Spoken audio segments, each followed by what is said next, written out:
大家好，我係 Echo Chamber 嘅 Vivian， 好開心緣分安排我哋相遇。今日係公歷2025年10月17日，星期五，農曆8月26。今日嘅八字係乙巳年，月有月，己未日。而喺建除12神入面，今日係一個立日。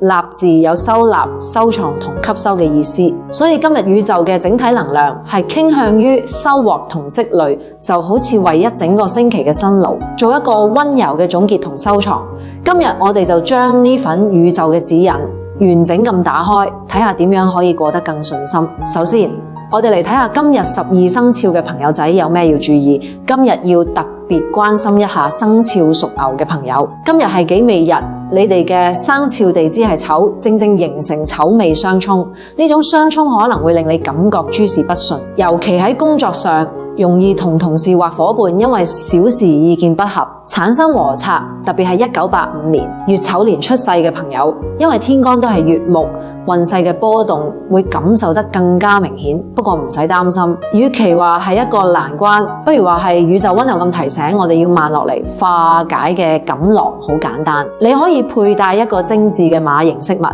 因為午馬同未係六合，可以幫手上合化沖。另外，今日亦可以多啲穿着紅色、粉色系列嘅衣物，用火嘅顏色去生旺你嘅土，好似為自己加持一道溫暖嘅光。有朋友仔要小心，亦都有幸運嘅朋友仔要好好把握機會啦。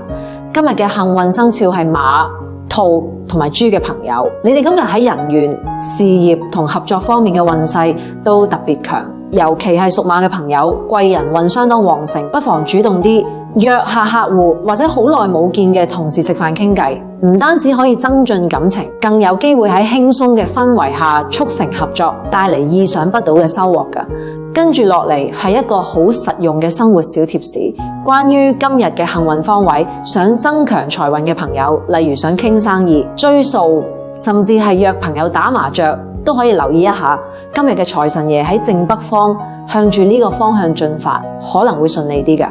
如果你想增進人緣或者令感情生活更加甜蜜，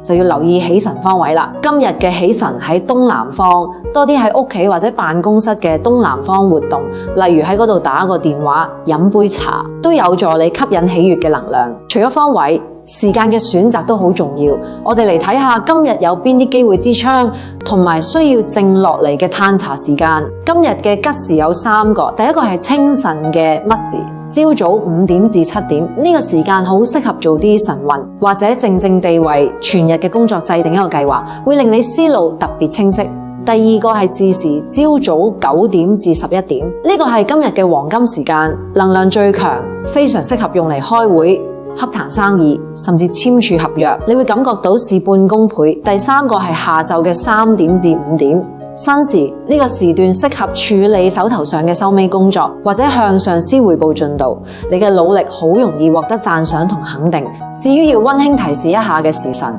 第一個係凌晨嘅1點至3點，丑時係今日嘅上沖時辰，精神狀態會比較差，應該好好休息，避免做任何重要決定。第二個係傍晚嘅5點至7點，酉時，臨近放工時段，人多車多，心情容易煩躁，無論係揸車定係過馬路都要特別留神，亦都要避免同人發生口角。我哋每日嘅運程其實都受到天上星神嘅微妙影響。我哋嚟解讀下今日嘅星神啟示。今日嘅天空有好消息，有2位吉神照忽。第一位係月德合，佢代表有貴人喺背後默默扶持你，做事會比較順利，尤其容易得到女性貴人嘅幫助，所以遇到困難不妨向身邊嘅女性長輩或者朋友請教。第二位係玉堂，佢係一顆有利於學業、事業同正財嘅吉星，特別係從事文職、創作或者教育工作嘅朋友，今日會特別有靈感，但同時亦都有蒼星提醒我哋要注意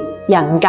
代表今日人際關係容易出現一層睇唔到嘅隔膜，同人溝通嘅時候記得要多一份耐性，講嘢清晰直接啲，以免產生不必要嘅誤會。另外仲有土符，同土地、房產有關嘅事要特別小心，例如裝修動土、買賣物業呢啲大事，今日就容易出現阻滯，最好另擇吉日。最後我哋總結一下今日最適合做同埋最應該避免做嘅事，作為你嘅行動手冊。因為今日係臘日，所以非常適合做啲關於吸收同累積嘅事，例如祭祀、拜祭祖先神明，係一種感恩同接收福澤嘅行為，好似儲蓄、收返人哋嘅欠款，或者買入股票資產、入學、報名參加課程、拜師學藝，為自己嘅知識增值。另外補足喺現代嚟講，可以解讀為打掃、整理家居、將雜物收拾好，都係一種能量上嘅收納。但係一啲付出性質或者帶嚟大變動嘅事，今日就最好避免啦。例如嫁娶、